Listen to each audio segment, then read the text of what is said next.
Ever feel trapped, stuck, no way out? Sure. We've been stuck in traffic, stuck in winter, stuck in snow, stuck in Sacramento summer. But that's just on the surface. Deep down, we all know what it's like to be stuck in the past, stuck in relationships, stuck in a diseased and dying body, stuck in debt, stuck in a dead-end job. Israel knows. Babylon said, "You are locked in with no way out." In the 6th century BC, God's people were surrounded by bronze gates. Because of their great sin, they had experienced God's judgment of exile to Babylon. And sure, there were ziggurats and canals, and God's people were never far away from the detestable statues of the Babylonian god Marduk. But it was the gates, and especially the now world-renowned Ishtar Gate, that locked them in with no way out. The gates were the brainchild of Nabopolassar, the founder of the Babylonian Empire, and his son Nebuchadnezzar. Herodotus and Xenophon, ancient Greek historians, they write that in the late 7th and early 6th century BC, hundreds and hundreds of bronze gates were erected in and around Babylon, making it the world's most fortified city. Israel was locked in with absolutely no way out. But hope is on the horizon. God promises, "I will raise up Cyrus in my righteousness. He will set my exiles free."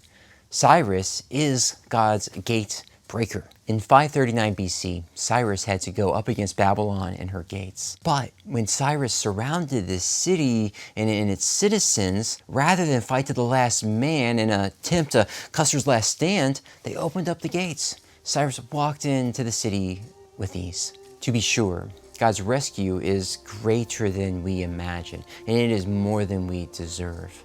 That's what Isaiah says throughout his book. When we're stuck in guilt, God promises, "Though your sins are like scarlet, they shall be as white as snow."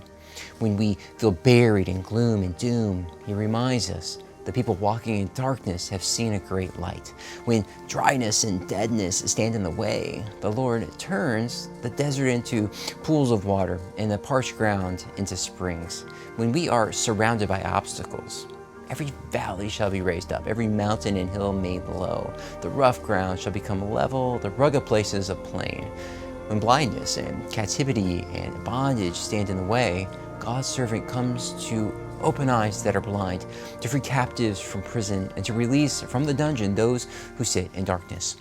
But even, if not especially in the midst of those promises, you know what it's like for the enemy to lock the gate to your future and throw away the key. You know what it feels like to be possessed by your past, mired by your malaise, and trapped by your transgressions and sins. Paul knows. "I see another law at work in my members, waging war against the law of my mind and making me a prisoner of the law of sin at work within my members." That's us, locked in habits we cannot beat and bound in a bondage that we cannot break. But thanks be to God, Jesus is the ultimate gate breaker. Opening day was at his baptism, where one witness writes, "As he was praying, heaven was opened, Spirit empowered. This Messiah, he ministers in Palestine to open eyes and ears, mouths and hearts. He even opens graves." But the grandest opening was yet to come. After the betrayal, the beating, the bruising, the burning of the sun, Revelation chapter 1, verse 18 makes his victory crystal clear. "I was dead, and behold, I am alive forevermore, and I hold the keys of death and Hades." You are not locked in with no way out.